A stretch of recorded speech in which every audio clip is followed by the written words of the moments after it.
Welcome in to Extreme Talk, presented by Complete Real Estate, where experience and integrity matters. Thank you so much for tuning in.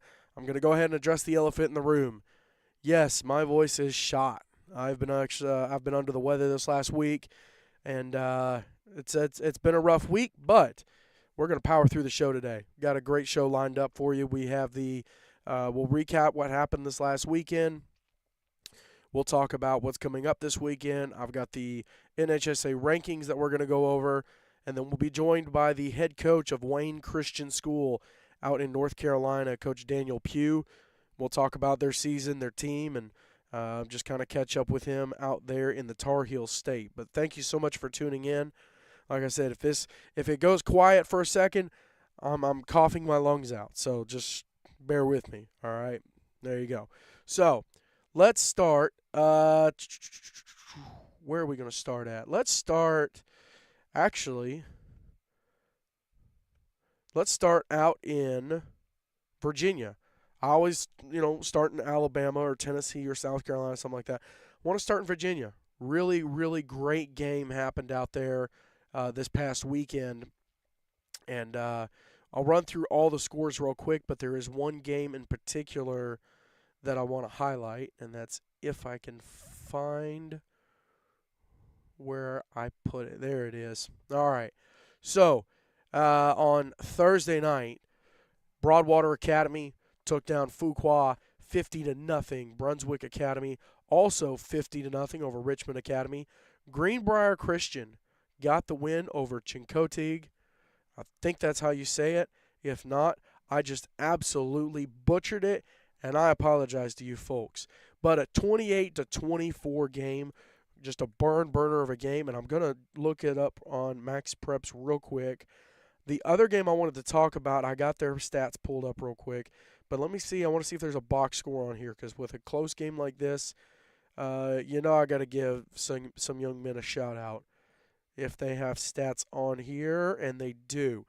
So the Gators of Greenbrier Christian got the win on Thursday night, and I'll run through these stats real quick. Tucker Bass-Knight, freshman, I believe that's how you say his name, 21 carries, 150 yards, didn't have any touchdowns. Connor Eisenberg, a sophomore, 12 carries, 69 yards, and 2 touchdowns. And then DJ Caban, he had 9 carries for 76 yards and a touchdown. And then he also contributed had a catch for 42 yards and a touchdown himself. So big game for that team. Scroll down to the defensive side. They were led by Ethan Gossman, 10 tackles, 8 solo tackles, 10 total tackles, 2 tackles for loss, 2 sacks, and had a pass defense. So really great game out there in Virginia. Greenbrier Christian gets the win. Another great game that happened out there up that way on Friday night was Christ Church School and Covenant Academy. Now, Christ Church School, their mascot, the Seahorses, they did not put stats on Max Preps, but Covenant did, and I want to give these young men a shout-out. Jonathan Newton, 18 carries, 150 yards, and 3 touchdowns in a loss. 18 carries, 150 yards, and 3 touchdowns. 48-42 was the final score there. No box score for the game, but we'll scroll down to defense real quick. And 13 tackles for Odin Erickson, the freshman. I'll tell you what, this year there have been so many freshmen and sophomores stepping up on really both sides of the ball, but defensively, I mean, just next level play this year. Really, really impressed with the crop of young men that are coming up. Odin Erickson, 13 tackles, 4 solo tackles. Doesn't look like he has any other stats, but a great game for the young man. Carter White had 11 tackles. Alex McWilliams had 10 tackles. So a great job there. Big win for Christ Church School, though. And, great football being played up in Virginia. You also had Rappahannock County taking down Massanutten Military Academy 87-14. And then Quantico and Virginia Episcopal played yesterday. No score reported for that game. So we'll have to try and keep an eye on that one. Let's jump out west. At least west for us. I want to look at the Kansas Christian Athletic Association. Couple games happening out there. Plattsburgh 82, KC East 48. Wichita Wichita Warriors took on the Cornerstone Family Saints, and 70-31, Warriors got the win over the Saints. Box score shows the score being 28-25 at halftime, so a really close game. And then Wichita in the second half just turned it up, 42 points in the second half, and absolutely took over the game. So big win for the Wichita Warriors. And then the other one I wanted to mention, I'll get to in just a second. Manhattan Eagles 54, Northland Christian 8. And then Destiny Christian and Sunrise Christian from out there. I believe Destiny's from Oklahoma, Sunrise from Kansas. Final score, Destiny 28, Sunrise 22. It was a 22-7 game at halftime. And the Buffaloes from Sunrise Christian in the third quarter, 15 points, so 2 touchdowns essentially. And pretty much it was a tied at 22. And then Destiny with the touchdown in the fourth quarter. They get the win 28-22. What a phenomenal game from both those teams. Would have loved to get a chance to see it. We'll have to keep an eye on that. Let's jump to South Carolina. I had a couple. Let's go to the Heartland Conference real quick. Thursday, Olive High School took down Life Christian 45-0. And I think that's the only game that was played. Yeah, that's the only game that was played. Trinity Christian, Arkansas Christian, no score showed there. So let's jump to South Carolina. First, let's hit Louisiana. Thursday, the only score reported is Acadiana Christian 44, North Shore Vultures 0. And John Paul the Great Academy, First Baptist Christian, no score reported, as well as Southwest Louisiana Homeschool and Mount Olive Christian, no score reported there. So Louisiana, you're slipping up a little bit. Come on, let's go. Let's get it together. On Friday, Pack Panthers 53, Orangeburg Christian 0. And then on Saturday, you had Harvest Christian 26, Coastal Hurricanes 20. It was a 20-14 game at halftime in favor of the Hurricanes, actually. And the Hawks in the second half put up 2 touchdowns, one in the third, one in the fourth, and they're able to come back and win that game. So really, really great ball game. They have their stats on Max Preps. Let's run through them. Their quarterback, Brad Hightower, 5 of 8 for 95 yards and a touchdown, also threw an interception. Greg Lehan, their sophomore running back, led the way, 15 carries, 76 yards and a touchdown. Grayson Hay, 5 catches for 103 yards and a touchdown. And then on defense, they were led by Grayson Hay, who had 18 tackles. All of them solo, according to Max Preps here. And then Keegan Fanning contributed a sack there. So great ball game, actually technically in Georgia, because Coastal Hurricanes there in Pembroke, Georgia. Harvest Christian coming over from Cope, South Carolina. So big win there in the state of South Carolina. Let's jump over to let's go to Tennessee real quick. Let's cover Tennessee. Friday night, Tennessee Heat, Franklin Classical School, big SEC game between the two of them. In the same division, Classical had not played in divisional games yet. Tennessee Heat had the win over Tri-Cities Christian, and Tennessee Heat 48. They blank out Franklin Classical School. Big win for the Tennessee Heat. They clinched number 1 seed in that division. And some things left to be figured out in the South Division of that conference. Freedom still has to play Sacred Heart, and then Zion as well. Sacred Heart has not played Freedom or Zion. So a lot of things left to be sorted out there. But Tennessee Heat have the number one seed, and Classical and Tri-Cities in a few weeks will play to determine the other playoff team in that division. The other game happening in the SEC or involving SEC teams, we had two of them yesterday. Lancaster Christian traveled to Sacred Heart of Jesus High School, and the Knights from Lancaster 44-22 win on the road in Jackson. So big for them. Second win of the year for Lancaster. Just kind of trying to get a little momentum behind them. Not maybe the start to the season that they wanted, but trying to get the ball rolling a little bit. Zion Christian hosted Grace Academy, and at halftime it was Zion 22-20 leading Grace. The second half, though, injuries plagued Zion. Grace comes back, puts up 28 points in the second half, and final score: Golden Eagles 48, Eagles from Zion 22. Freedom Cowboys on the road. They were at Franklin Christian Academy. Big rivalry game over the last couple of years has really developed into a good matchup. But on Friday night, Franklin Christian too much for Freedom to handle. 48-6. Falcons get the win over the Cowboys. They stay unbeaten, and the Cowboys drop to under 500 for the first time since 2020. I think people forget they were a good team for several years. They weren't like a premier team, but they were a good team. They were a good competition. They would give you a close game, and sometimes they win, sometimes they lose. Last couple of years with the roster they had, they just were next level. And it looks like now they're rebuilding or trying to reload, and so kind of working through it there. Let's jump to the TSI AA. Mentioned Franklin Christian playing Freedom Cowboys, Grace Academy playing Zion, and then Lancaster playing Sacred Heart. The only inner TSI AA game you had was Christian Community hosting Innovation Academy out of Springfield. Another battle here in Robertson County.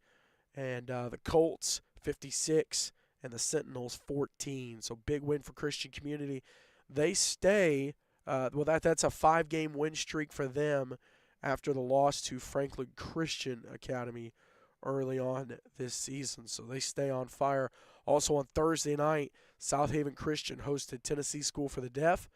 Another little rivalry that's developed over the last couple of years, and South Haven typically has gotten the better of the game, and they did on Thursday night as well.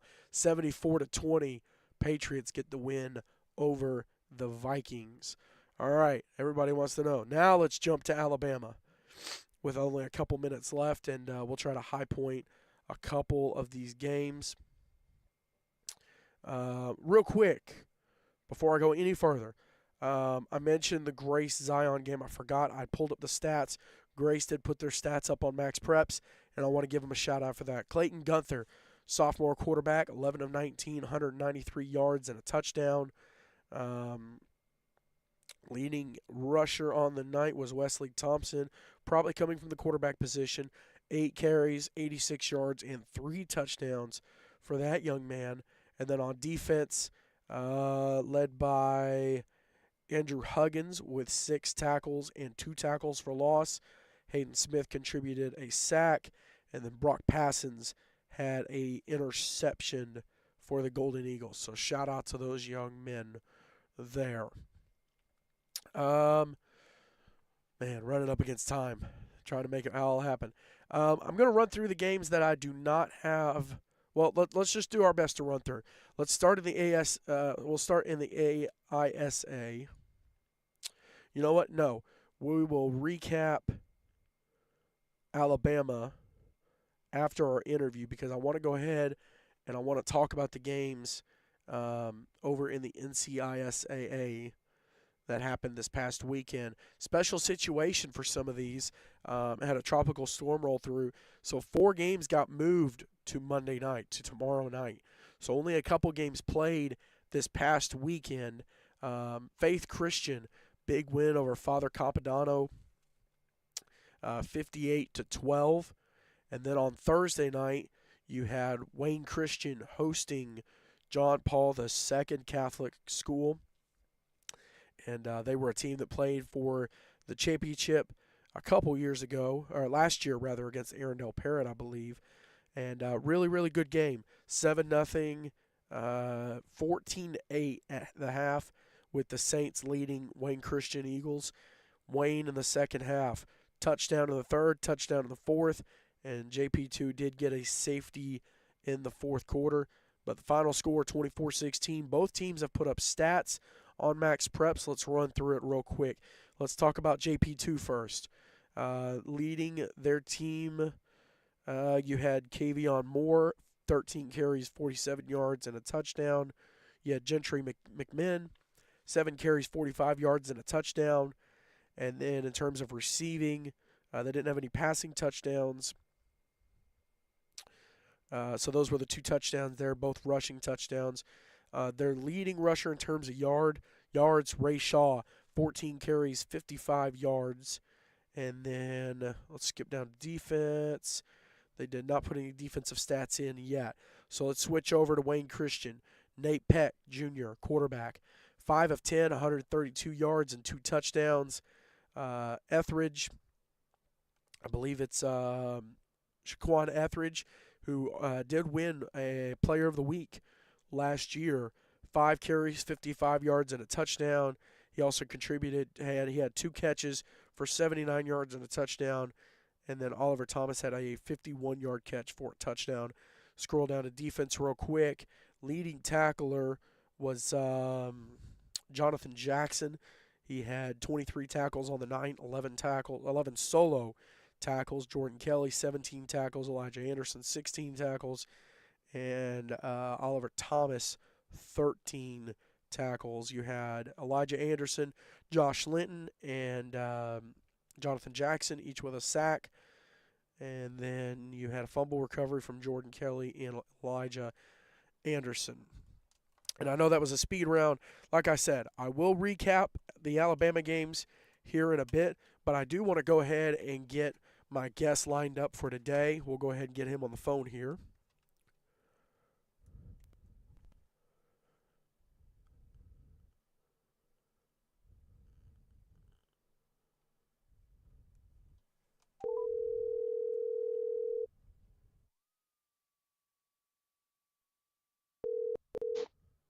Hello.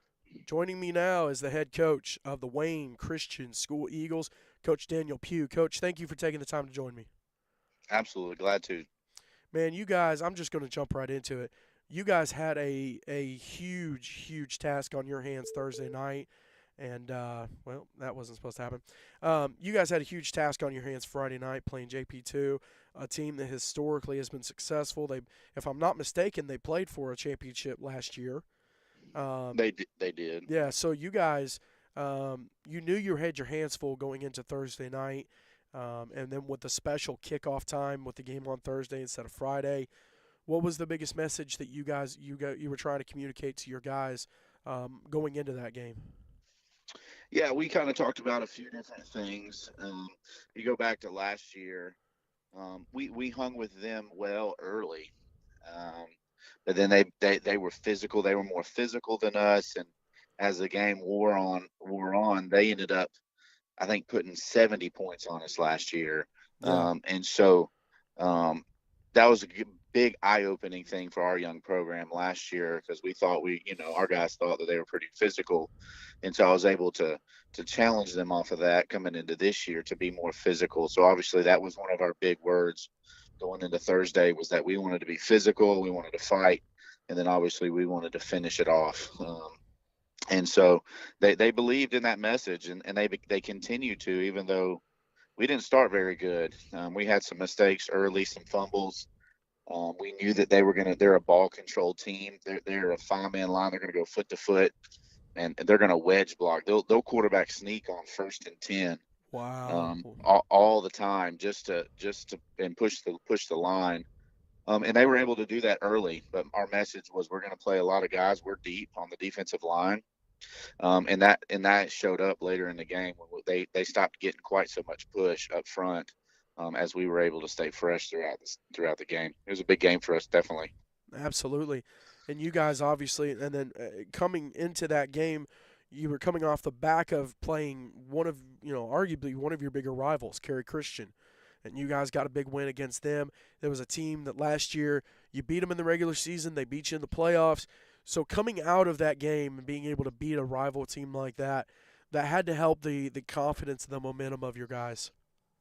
Yeah, I think so. Going into that Cary game, I continue to talk about since I've been a part of the program. Last year, I took the helm and we were 1-1 against them, obviously. But the year before, they had beat us as well with a good group. And so, I said, hey, look, it's time for us to, um, you know, even the series for sure. And I came out against Cary, and we did some things that we hadn't shown yet, again, to develop some of that physicality. Um, Pounding the ball, we ran the ball for nearly 400 yards again. I mean, nearly 500 yards um, against Cary. Oh yeah, Um, yeah. and so that was something we hadn't really shown yet. So again, that's just a maturation of our team, improving our physicality, knowing that some of the top teams here in North Carolina do a good job at running the football and being physical. So that's kind of been the next step for us, and we've done that multiple ways, playing some 11-man games to get more physical and build more linemen. And that I think that's really began to really show that it's helping us as we get into some of our conference play over here. Well, I'm glad you mentioned that because I wanted to bring it up. Playing the 11-man games against like Harrell's, um, I believe I got that. Hang on, yeah, Harrell's. Yeah. Um, that toughness that you were trying to give to communicate to your guys. Obviously, a game like that didn't go your way, but there Hmm. had to be lessons that you walk away from that and go, okay, guys, here's where we're at. It almost seems like that's kind of like a baseline game to see where you guys are at. Early on in your season, like you said, before you get into conference play. Absolutely. We used it that way for sure. And they pulled away at the end. They ended up beating us by 20, but we were winning that game at halftime. Right, And so we right. were we were able to take some positives away from that and say, hey, look, we can hang with some of these more physical teams that are more proven longevity, been doing it for a long time. And as a staff, we even talked about that game um, as it was an indicator last year of some prowess in the 8-man too. When Arendelle Parrott played them last year, ended up losing late and went on to win the state championship in 8-man. And so we've been able to say, look, like you said, this is a baseline. There's where we're at. Here's where we need to get to. Um, and it was a good indicator for us, and we've been able to build off of that definitely as we've gone into our season. Now, coming off the rivalry games with Cary and JP2, your schedule doesn't get much easier. I mean, honestly, looking at it, you've got St. David's, you got Faith Christian, you got Arendelle Parrott, who you just mentioned, won the conference championship last year, and then you close out the season with Liberty. That stretch of a season right there, and you do have a week off between Faith and Arendelle Parrott, but that it seems like that 3-game stretch right there. I hate to use superlatives, but it seems like that's really going to um, determine what your season ends up looking like. Obviously, you can be proud of, 5-1 through 6 games, and hey, we held our own. But it seems like these next 3 games are really going to be what determines how your season goes. Yeah, I think so.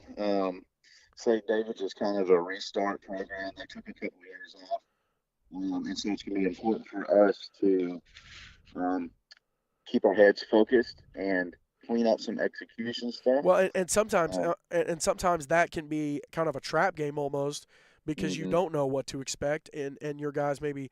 It almost seems like it'd be harder on you guys as a coaching staff to keep your guys focused and say, hey, don't overlook anybody. Yeah, that's definitely the goal this week.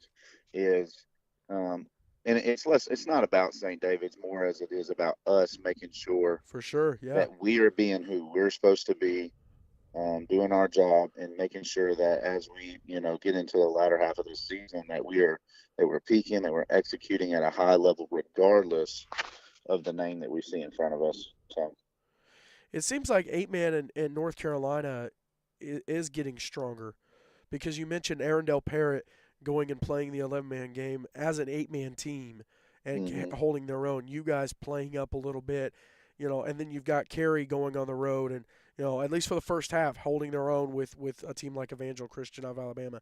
It seems like 8-man in North Carolina is getting stronger. Um, Obviously, as a coach, you want to play good competition. Um, but how do you feel with that about your? How do you feel about that with in terms of your guys, like making sure they stay focused and knowing, hey, every week is not going to be a cupcake week. There's going to be some really strong competition that we end up playing. Yeah, absolutely. It's something obviously we've sought out, like we've talked about, non-conference to make sure that we're ready to go come conference play. And like you said, a lot of these teams are improving, and it's growing in our state. We've added four new teams to our conference this year who are earlier in their program, but That's those things awesome. can grow quickly, like we have Yeah, at our school. We've been blessed. And even we played a school a couple of years ago, and I tried to encourage them. Berean Baptist out of Fayetteville is brand new. They've had a team before, I believe, but yeah, yeah. I told their coach, I said, "Man, you guys look like what I see from us 7 years ago. I wasn't here yet, but just looking back on some film and things, and of what we've been able to do just in a short time of having a team. So those teams are going to add again to the state, and that's exciting for sure for the game. Well, and honestly, being able to grow and get more teams in your state, and even if it's just in the east side, that helps you guys out too because you obviously you'd love to get some 8 man in West North Carolina and around, but Hmm. and you could go play teams in South Carolina and Virginia, but the Hmm. more teams you can play, somewhat regionally, it almost seems like that would help that whole region just get better. Yeah, I think so. When teams go, hey, we can play these teams around here and not have to travel out of state, and things like that. It becomes a feasible thing for their athletic program to build. When they're looking at it and going, shoot, we could play a few games around here, and then we're going to have to travel 4 or 5 hours to play the others. It feels like administrators are going, I don't know if we want to do that. So the more it builds, I think it just makes it better and better for everybody. I want to give you a chance to shout out some of your guys because obviously you have some guys that came back from last year's team and are really boosting you guys. Obviously, I mentioned before you came on, I was going through the stats for the game with JP2 and Shaquan Etheridge, a guy who won Player of the Week last year. It seems like he's come back full force, but you've also got a whole bunch of other guys that are either new to the team or have come back. I want to give you a chance to shout out some of those guys because there's some real big time contributors that you guys have. Yeah, absolutely. We have obviously Shy Kwan. He's a big Shaquan. player I for us. I don't know why I said Shaquan. Shaquan. I'm sorry. Yeah, that's fine. But obviously he's a big contributor. He didn't on Thursday, and I was able to talk to him and say, hey, look, we're coming back to you. Be prepared. And he was. We were able to throw him a fast screen, and he turned on the burners and was gone down the sideline. So that was cool to see that he was able to keep his head, stay engaged in the game. But a guy we missed last year, he got hurt in a scrimmage against Kerry Christian actually preseason last year. Oliver Thomas Oh is a yeah, big yeah. contributor for us, senior. He's an athlete. He starts at receiver for us, but I also bring him in at quarterback in some of our heavier packages. He plays linebacker. He plays safety. He can play any position on the field really, and be successful. He's just a tough, farm strong kid. Who absolutely great character. So we were glad to get him back this year. Um, Eli Anderson, another senior, he tore his ACL last year and is have been able to get back with us after week 3 this year and is really beginning to come in his own. I'm excited to see him in the latter half of the season. And then a couple juniors, Jonathan Jackson, he plays middle linebacker for us, and he's just really bought into the weight room and loves the game. And I mean, his tackles are off the chart I right now. I wanted to ask you about that because Hmm. we had this situation last week. There is no way this young man had 23 tackles. Is that a real number? Yeah, I think so. I think part of it is the assist. The assists, right? Yeah, yeah. Yeah, yeah. So solo tackles is gonna be lower than that, but we're tracking those assists too, and it just shows you that he's flying around. And if somebody's is on the ball making a tackle, he's gonna be there to clean it That's up. that ball hawk Um, mentality. yeah, absolutely. He Yeah, is on every single tackle, and you can just see guys when they get tackled by somebody else, they're not really looking to get out of that tackle because they know he's coming. yeah, And absolutely. he's a big kid. He's 6'2", 220, long Jeez. arms, and just a weight room guru, squatting over 400, benching 250, and exciting things to come from him for sure. Um, he's a good looking kid. Every coach that plays, I said, man, I wish I had one like him in the middle for sure. So What are y'all feeding those boys over there? yeah, he's a Goodness. he's a farm kid too. Just a few weeks ago, he said, "Coach, I may be a little bit late to practice. I'm helping my dad fix the combine, and I smashed my toe, but I'll be there." It's like one of those things where he's just that type of kid. And then another kid, man, that I'm really excited about, and you're going to start seeing his name in our stat books more and more. Is a kid named Jeremiah Winders, also a junior, a kid who at the JV level was small and not sure what you're going to get out of him, but he's bought into the weight room. Our pound for pound strongest kid by far, and he's playing some running back for us, um, and some tight end and linebacker. And he's a kid you're going to start seeing his name pop up too. Really tough kid, a smaller back, but just completely solid. Big numbers in the weight room as well for him. So those are two guys you're going to see moving forward for sure. You mentioned these leaders, and I wanted to ask you, you go into a game like Thursday night against JP2, where it's not going terribly, but obviously something needs to be fixed to get things going back your way. Do you find that you'd rather go into halftime and give that kind of speech to your guys, or would you rather have one of those players, and maybe you have one of those guys that speaks up and goes, "Hey guys, either this is what we need to fix or this is what I need to fix." Would you rather have that kind of guy, or would you rather go in there and go, "Hey, we're all going to fix this together"? I think we have both. Nice, You know, I nice. I I can go in there, and say what I need to say, um, and they trust what I'm saying. They believe in what we're doing. But then I have those seniors who are definitely going to back it up and be able to come back in afterwards, after I'm done, and be able to continue to rally the troops. So we have a good mix, especially having that big senior class who's beginning to take ownership of this team and believing in what we can do. What are one of you guys is because you guys had some you've had some away games and then you have some coming up. Some big your Arendelle Parrots on the road, Carey's on the road, Mm-hmm. Harrell's on the Mm-hmm. road. What are some of the things you and your coaching staff are trying to do to keep your guys focused in those situations, being on the road? I think the big thing we do is just consistency. The guys know the routine. They know what's coming up, um, and trying to keep it as consistent as possible with what the guys are expecting. And they handle the road trips pretty well. I mean, we went to Cary and it was their homecoming night, and so we were on the baseball field warming up until we walked up to the field and went out to play. So like, I think I think they're just doing a good job of handling adversity and handling change and just being flexible and just being ready to play. And I think that comes from just having a mature upperclassmen group for sure.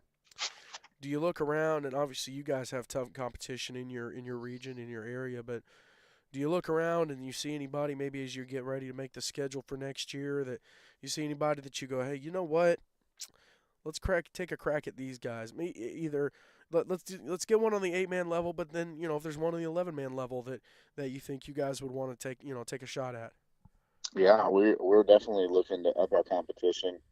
We've already started working on our schedule for next year. Harold's is going to be coming to us next year, so that's going to be a big game. They're not losing anybody, so they're going to continue to be tough. That's gonna be a big one, yeah. So we're going to host them next year. We're also looking at continuing to host local 11-man teams in the area. Um, that one for travel and two for just um, for the people around here just begin to understand and know who we are, know that we're playing good ball. So Spring Creek is a local 1A school. They're going to come over to us next year, and then if I'm not mistaken, I believe it's confirmed that we're going to be hosting Rosewood, which is a local high school that's plays good football. Been doing it for a long time, so that's another really big 11-man game for us next year for sure. Before we get into 8-man play. That's a big one. That's a big one. Um, couple last questions. As you guys go into the latter part of your season and getting ready for the playoffs. Um, Obviously, there's a lot of festivities. Have you guys already had your homecoming That's actually in a couple weeks against Faith. against Faith? Okay, so you guys have homecoming coming up. You guys are going to have senior night, and so all these extra activities and festivities. And I'm always interested to see. It's kind of like a question I asked earlier, but with all the extra stuff going around, and maybe it's just the senior leadership that keeps you guys focused. Is that the biggest thing with all these extra things happening? It's a big part of it. It's a big part of it. I think also um, us hitting that now.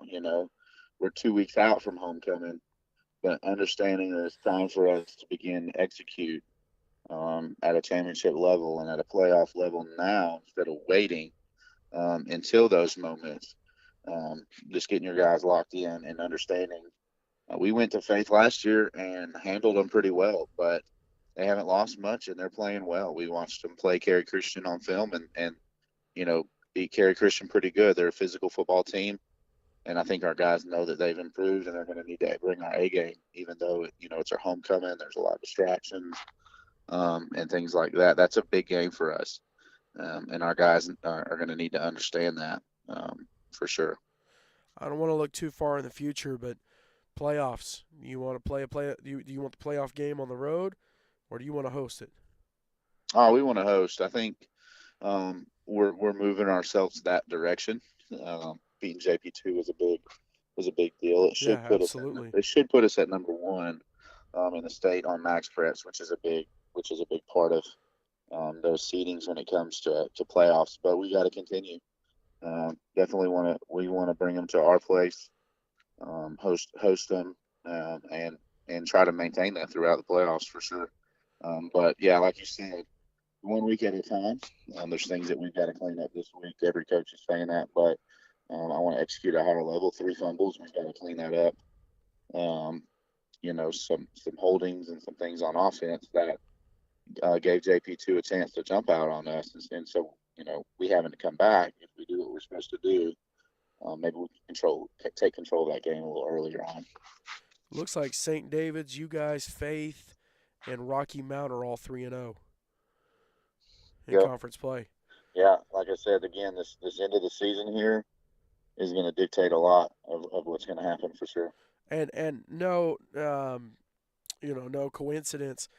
All four of you teams have put up over 100 points, at least 130 points. So seems like you got to put up points to everyone likes to say defense wins championships, but hey, you got to score some points too. You got to stay ahead of them. Absolutely. Coach, I appreciate you taking the time to join me. It's been good to talk to you, and I'm looking forward to seeing what you guys do the rest of the year. Obviously, we'll keep an eye on you guys, and good luck the rest of the season, Coach. All right. Thank you. Thanks for having me on. I appreciate you. We'll see you. Yeah. Bye bye. Bye bye. That's Coach Daniel Pugh from Wayne Christian. They're in Goldsboro, North Carolina. A big part of the season coming up for them on the back end of the season. So big thank you to him for joining me on the show. Want to take a chance real quick and recap a couple more of the Alabama games that I didn't get to before the interview. Some of these stats are up. There were some big games that happened, and I want to roll through them real quick. Cornerstone Christian Columbiana, the Chargers. Let me take this off of here real quick. There we go. The Chargers from Cornerstone Christian Columbiana, they face the Chargers from North River Christian. And the Cornerstone Chargers 46, North River 12. And Cornerstone Christian stats are up on Max Prep, so we'll run through them real quick. The reigning, obviously it's a special situation. With the game against Springwood, there was no other choice. But the reigning, defending, offensive and defensive, Fairlife Core Power Extreme Offensive and Defensive Player of the Week, Zeke Adams. Here's how he did. 3 of 8 for 85 yards and a touchdown. He also ran the ball 13 times for almost 300 yards, 296 yards, and 4 touchdowns. You had Noah Schober, 2 catches for 65 yards and a touchdown. And then on the defensive side, Zeke Adams led his team, 11 tackles, 2 tackles for loss, and he had 4 passes defense. Noah Schober with an interception and a fumble recovery. So a big win there for Cornerstone Christian Columbiana. Ezekiel Academy and Evangel Montgomery squared off. A little battle of Montgomery there. And first half, man, it was a good game. It was a really, really good game. It was tied at 34 at the half. And Ezekiel in the second half, though, they put the pedal to the metal, put up 26 points in the second half, 12 in the third quarter, 14 in the fourth. And they pulled away to get the 60-34 win over the Lions. Run through the stats real quick. Sean Taylor, junior quarterback, 4 of 12, 191 yards, and 2 touchdowns. He did throw an interception. But Brandon Davis, who won Offensive Player of the Week a couple of weeks ago, 18 carries, 319 yards, and 5 touchdowns for the young man. Avery Askew, junior receiver, 2 catches, 152 yards, and 2 touchdowns. So 2 catches and 2 touchdowns, averaging 76 yards apiece.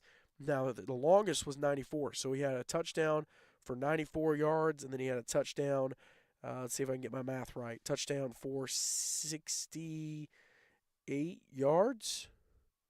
Nope, 58 yards. Yeah, 58 yards.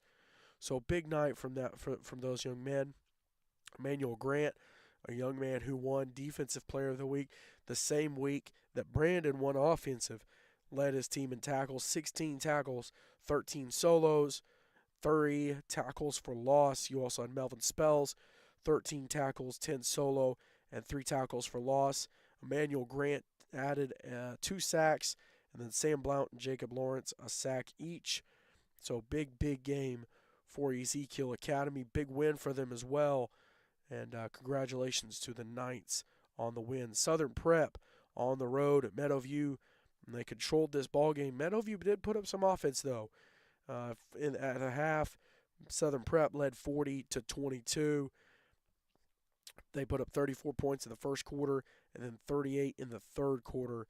And final score, Southern Prep 84, Meadowview 44. They don't have stats up. There is quick scoring for Max Preps. Looks like Kevin Mason. Let's see. Looks like he threw 2, 3, 4, 5 touchdowns. Let's see. Let's keep going. 6, 7.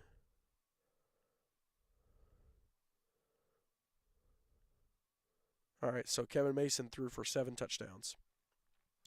That's what it looks like. So, great game for Southern Prep. Big win for the Fighting Rangers. And Meadowview is still looking for a win. Switching over to one other game involving AISA team. Springwood 50, Southern Christian 7. Big win for the Wildcats to jump back in the win column after that loss to Cornerstone in overtime.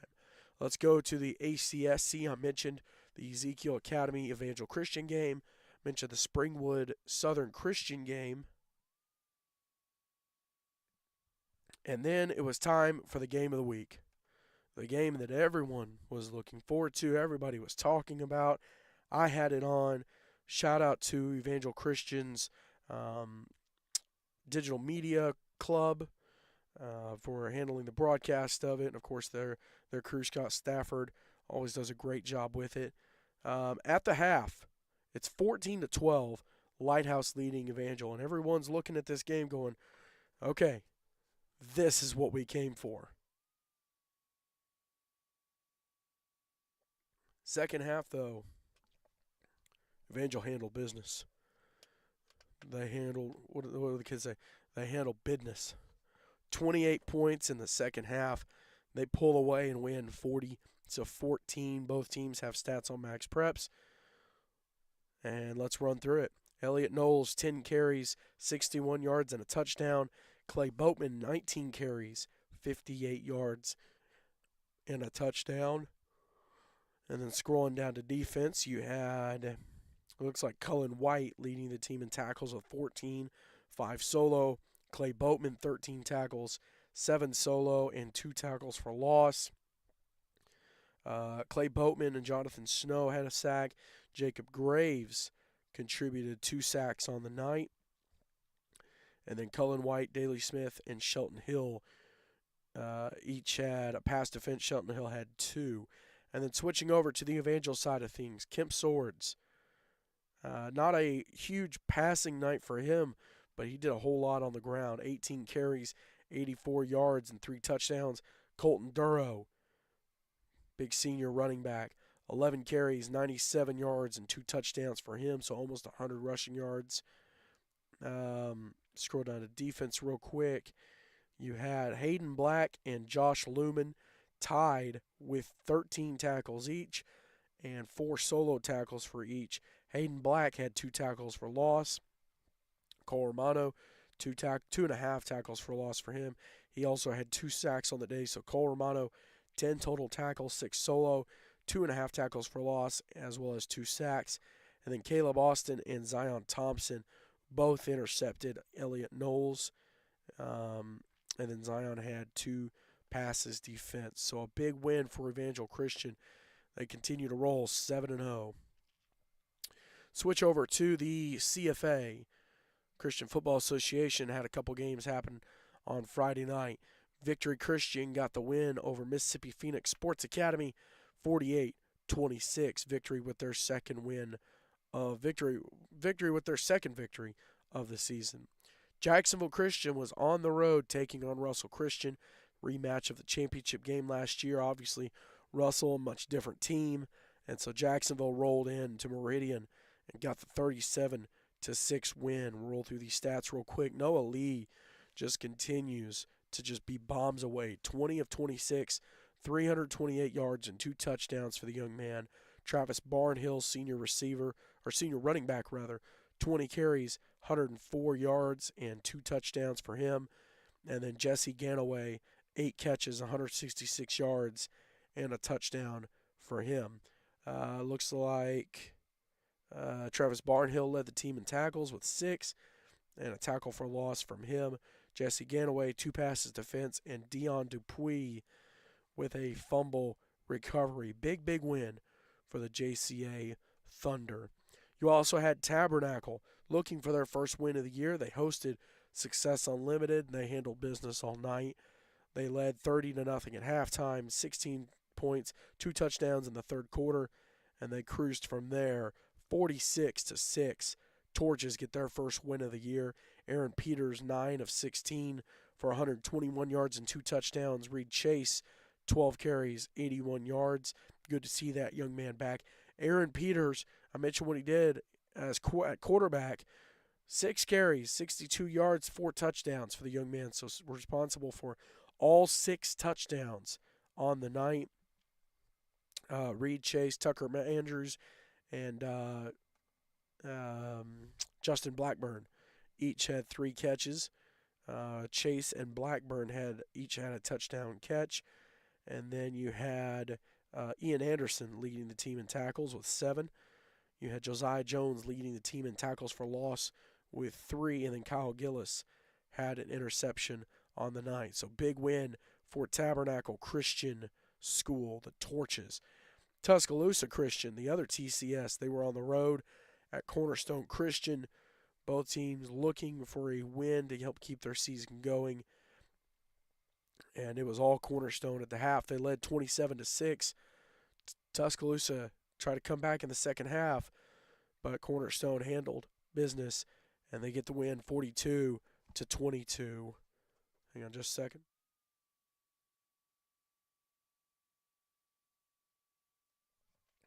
Again, I apologize about my voice and the breaks. We're powering through here, folks. We're powering through. Colby Harrison on the night was quarterback. Had a solid night.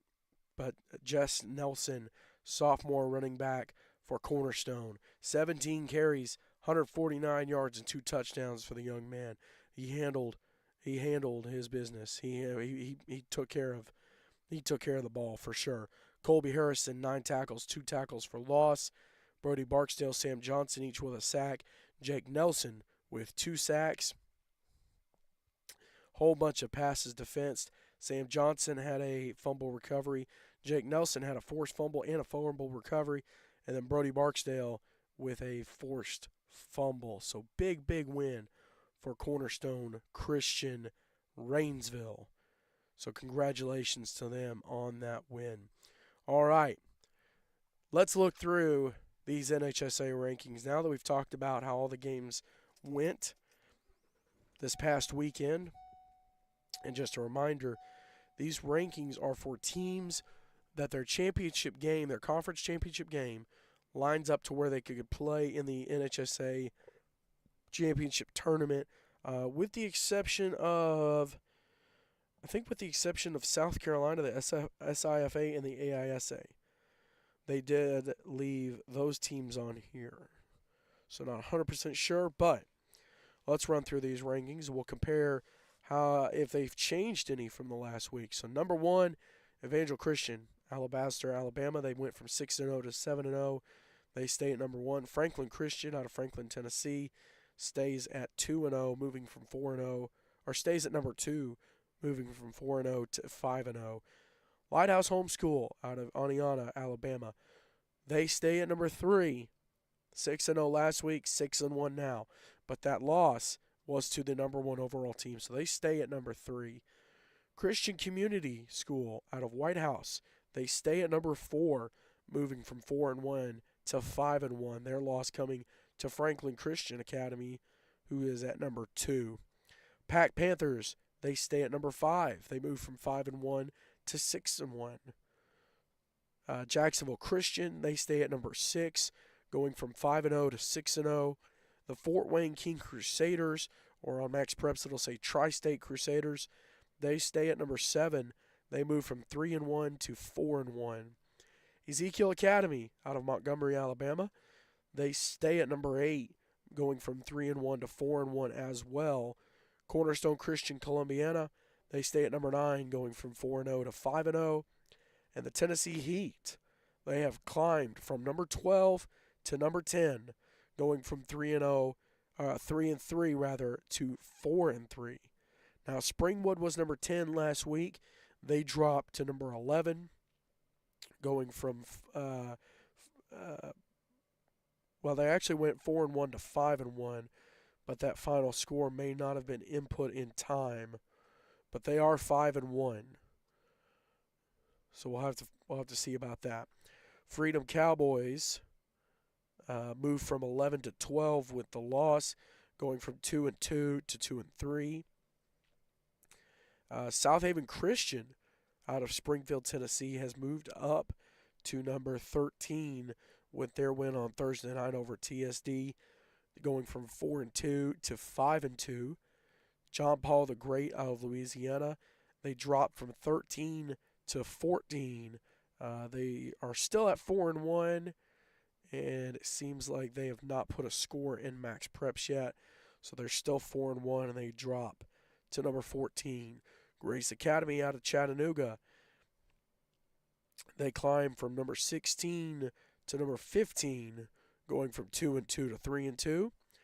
East Central Homeschool, the Patriots, are at number 16 at 3-1. Looks like, they did not play this past week, so they stay at 3-1, and that helps them drop. They drop from 15 to 16. I apologize. Looks like East Central and Grace. Yep, they just swapped spots. Number 17 is the Augusta Eagles. They jumped up from number 19 with a win, going from 4-0. Nope, they did not play this last weekend, but they stay at 4-0, so they move from 19 to 17. Cornerstone Christian Rainsville, they are at number 18 with their win over Tuscaloosa, so they climb from Cornerstone Christian Rainsville was down at number 31 at 2-3, so they jumped from 31 up to number 18 with that win on Friday night. Acadiana Christian School out of Louisiana, they climbed from 20 to 19 with a win, going from 3-1, and it looks like a couple of their scores were put in, so they jumped from 3-1 to 5-1. They won their last 2 games, maybe a couple of scores put in since the last rankings last week. And so big jump. Congratulations to them. Russell Christian out of Meridian, Mississippi. They are at number 20, falling from number 17, going from 2-2 to 2-3. Southern Prep, the Fighting Rangers out of Camp Hill, they are at 21. I'm going to grab a drink of water real quick.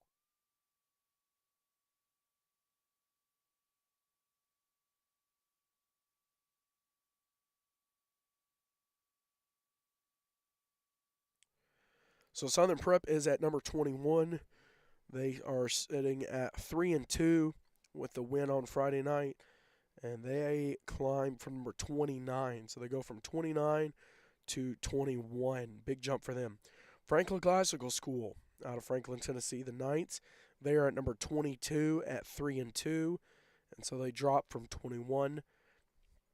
Lancaster Christian is at number 23. They drop from 22. Looks like they're even with the win, they still dropped a little bit. Okay. Well, they did beat a team a little bit further down on the list, so maybe that's the reasoning why. Tabernacle Christian School, the Torches, they are at number 24 at 1-3 with the win, so they stay there at number 24. And then rounding up the top 25 is Southern Christian, the Patriots, at 1-3. They had a loss of 1-2, so that dropped them from 23 to 25. So again, your top 25: Evangel Christian, Franklin Christian, Lighthouse Warriors, Christian Community, Pack Panthers, Jacksonville Christian, Fort Wayne King Crusaders, Ezekiel Academy, Cornerstone Christian, Columbiana, Tennessee Heat, Springwood, Freedom Cowboys, Southaven Christian, JPG, Grace Academy, East Central, Augusta Eagles, Cornerstone Christian, Rainsville, Acadiana Christian, Russell Christian, Southern Prep, Franklin Classical, Lancaster Christian, Tabernacle, and Southern Christian. So it almost feels like from about 12, maybe 12 or 13 to 25, it's all kind of interchangeable. Acadiana Christian at 5-1 on their season, so having a great year there. And then the Augusta Eagles, I believe they're 5-0, if I'm not mistaken. So big win for them. All right, so there's your rankings, NHSA rankings for the week, and I'm sure they'll make those public sooner than later. Not sure with their schedule. Let's run through the games happening this weekend. On Friday, it says 12 p.m. I doubt that. Meadowview Christian at 0-5. They were at North River Christian at 1-4. Big AISA matchup. Southern Prep on the road at Cornerstone Christian, Columbiana. Southern Prep coming in at 3-3. Cornerstone Christian coming in at 5-0. Evangel Christian, they're going to try an 11-man game against Coosa Valley, who are 0-5, and Coosa did lose to Cornerstone Christian, Columbiana. So Evangel Christian, Montgomery at 1-3, going to try their luck in 11-man. And then Springwood, 5-1, they are on the road to take on Lighthouse Warriors at 6-1. So both teams with tough losses. Springwoods came in overtime by 2 points.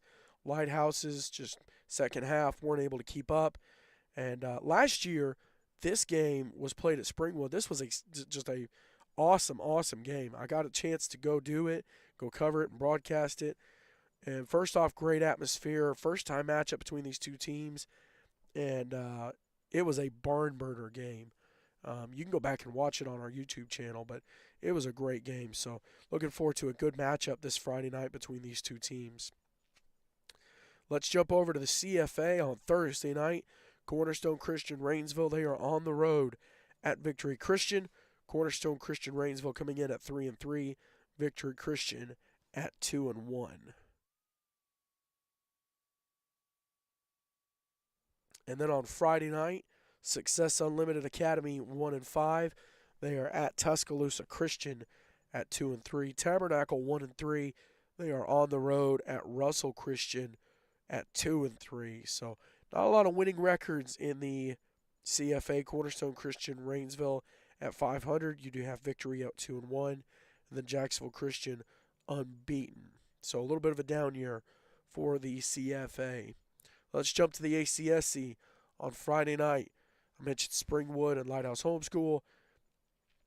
East Central, the Patriots, they are 3-1, and they are at Trinity Christian Homeschool, who are 0-3 going into the game. And then a big rivalry game, Evangel Christian, 7-0. They are on the road against Ezekiel. And a couple years ago, this would have been a massive rivalry game. Now Ezekiel's kind of trying to rebuild. They're still 4-1, so they're nothing to, don't write them off. They've still got some ballers, but they're going to have their hands full with Evangel Christian.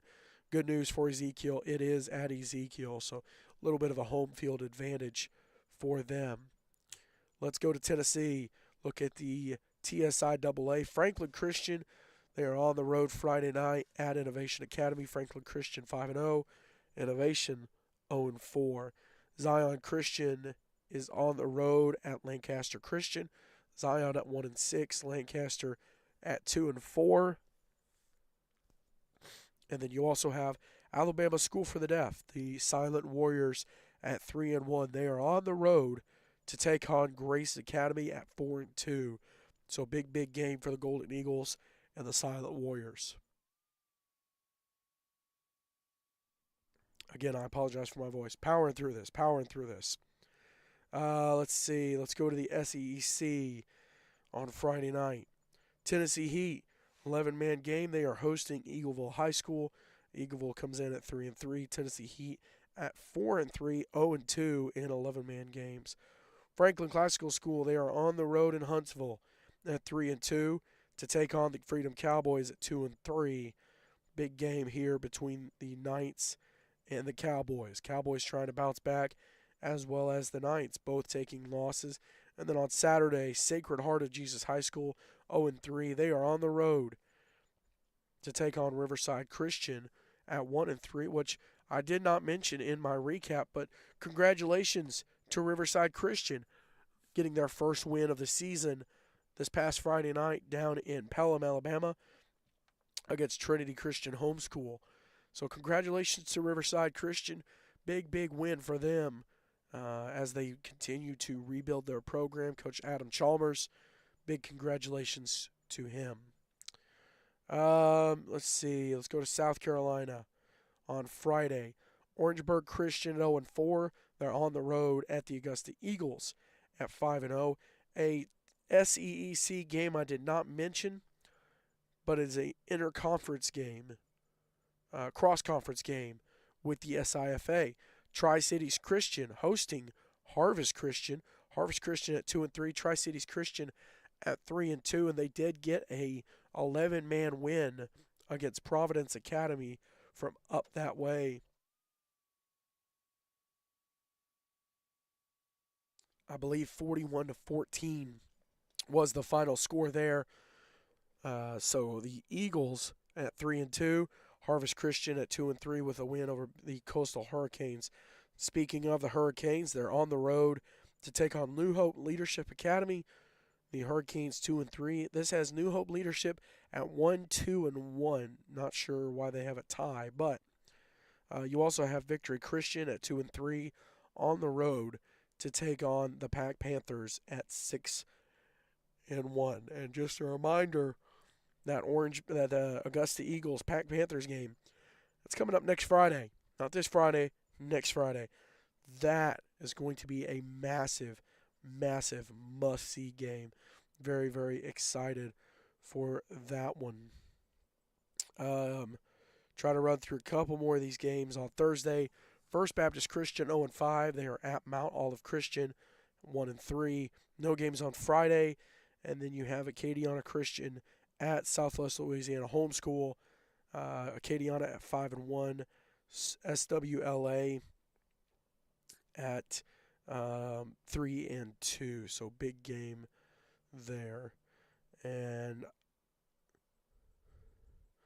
go to North Carolina. I mentioned they had a special situation with a storm. They had some games from this past weekend that had to get moved to tomorrow night. So Halifax Academy 3-1 at Northeast Academy at 3-1. Halifax, 3-0. St. David's at 3-0. They are at Rocky Mount Academy at 3-2. Cary Christian 2-3. They are at Arundel Parrott at 2-2. And then Community Christian 2-3. Supposed to be playing Bethel Christian. Bethel Christian does not have any sort of a record. Not sure if they haven't played a game or not.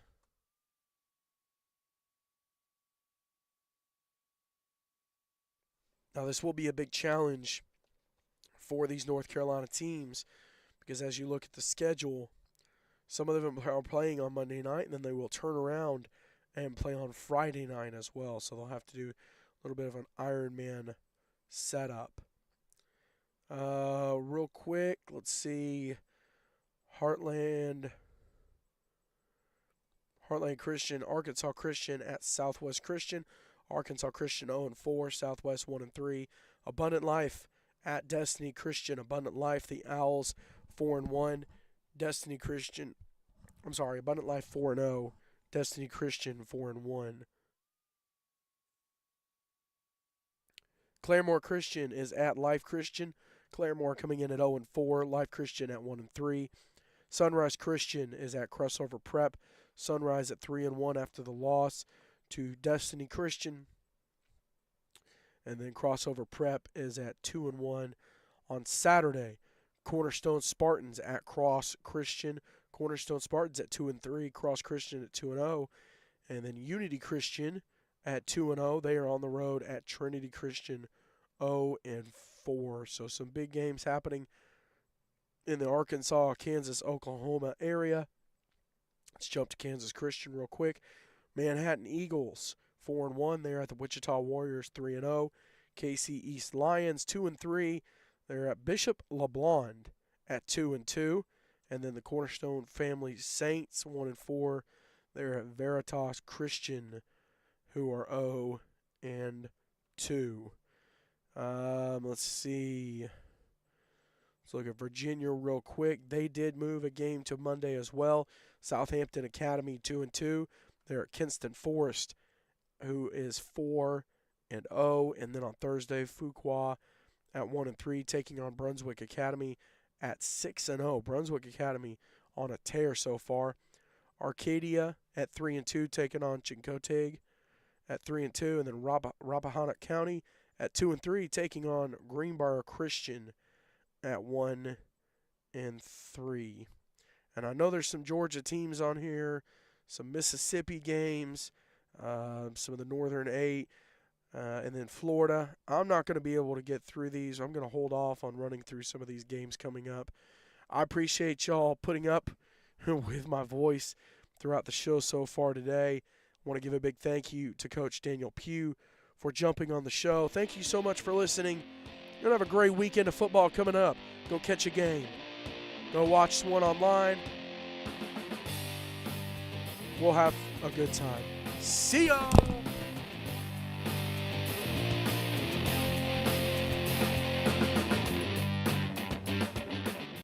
And I would also like to give a big thank you to Complete Real Estate, where experience and integrity matters. You thought I forgot them? No. Big shout out to them. We'll see you next week. Here's the real one. See ya!